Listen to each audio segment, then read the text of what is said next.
ഈശോയിലെ ഏറ്റവും സ്നേഹമുള്ള പ്രിയ ദൈവമക്കളെ, ഈ വിശുദ്ധ പ്രഭാതത്തിൽ നാം ദൈവത്തിരുസന്നിധിയിൽ പ്രാർത്ഥനാപൂർവമായിരിക്കുമ്പോൾ ദൈവാശ്രയത്തിൻ്റെ ആത്മീയത ധ്യാനിക്കാം.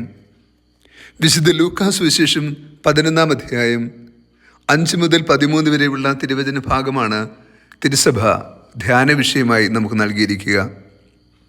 ഇന്നത്തെ സുവിശേഷം പ്രാർത്ഥനയ്ക്ക് ശേഷമുള്ള നമ്മുടെ മനോഭാവത്തെ യേശു വരച്ചു കാണിക്കുന്നു. നാം ദൈവത്തോട് ചോദിച്ചിട്ട് ഉടനെ ലഭിച്ചില്ല എന്ന് കരുതി ദൈവത്തോട് പരിഭവം പറയുന്നവരും വിശ്വാസം ഉപേക്ഷിക്കുന്നവരും ദൈവത്തിൻ്റെ കരുണയിൽ നിന്ന് അകന്നു പോകുന്നവരുമാകരുത് എന്ന് ഓർമ്മപ്പെടുത്തുകയാണ്. നാം ചോദിക്കുന്ന കാര്യങ്ങൾ നമുക്ക് നന്മയായി ഭവിക്കുമെങ്കിൽ സ്വർഗം തീർച്ചയായും നമുക്ക് നൽകുക തന്നെ ചെയ്യും. എന്നാൽ ദൈവത്തിൻ്റെ സമയത്തോളം കാത്തിരിക്കുവാനുള്ള മനസ്സ് നമുക്കുണ്ടാകണമെന്ന് മാത്രം. യേശു പറയുന്നു, ചോദിക്കുവിൻ നിങ്ങൾക്ക് ലഭിക്കും, അന്വേഷിക്കുവിൻ നിങ്ങൾ കണ്ടെത്തും, മുട്ടുവിൻ നിങ്ങൾക്കായി തുറക്കപ്പെടും. ചോദിക്കുന്ന ഏവനും ലഭിക്കുന്നു, അന്വേഷിക്കുന്നവൻ കണ്ടെത്തുന്നു, മുട്ടുന്നവനായി തുറന്നു കൊടുക്കുകയും ചെയ്യുന്നു. മക്കൾക്ക് നല്ല ദാനങ്ങൾ നൽകാൻ ദുഷ്ടരായി നിങ്ങൾക്കറിയാമെങ്കിൽ എൻ്റെ സ്വർഗസ്ഥനായ പിതാവ് തന്നോട് നിരന്തരം വിളിച്ചപേക്ഷിക്കുന്നവർക്ക് എത്ര അധികമായി തൻ്റെ പരിശുദ്ധാത്മാവിന് നൽകുകയില്ല. ആ വാക്കിൽ നിന്ന് ഇന്നത്തെ സുവിശേഷം വ്യക്തമാക്കുന്നത് നാം ദൈവത്തോട് എപ്പോഴും ചോദിക്കേണ്ടത്, ആവശ്യപ്പെടേണ്ടത് അവിടുത്തെ പരിശുദ്ധാത്മാവിന് വേണ്ടിയാണ്. ദൈവത്തിൻ്റെ പരിശുദ്ധാത്മാവിനാൽ നാം നിറയുമ്പോൾ നമ്മളെല്ലാവരും അനുഗ്രഹീതരായി തീരും.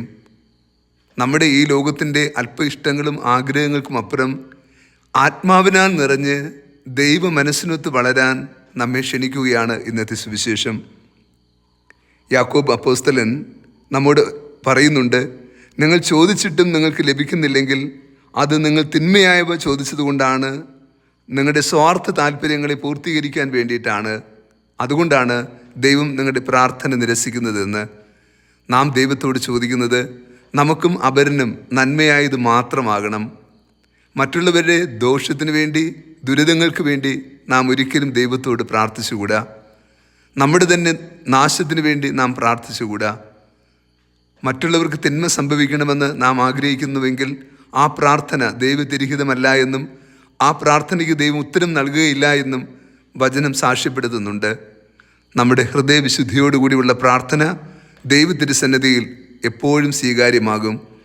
അത് രാത്രിയുടെ ഏത് യാമത്തിലാണെങ്കിലും നിന്റെ നിലവിളിക്ക് ഉത്തരം കിട്ടുക തന്നെ ചെയ്യും.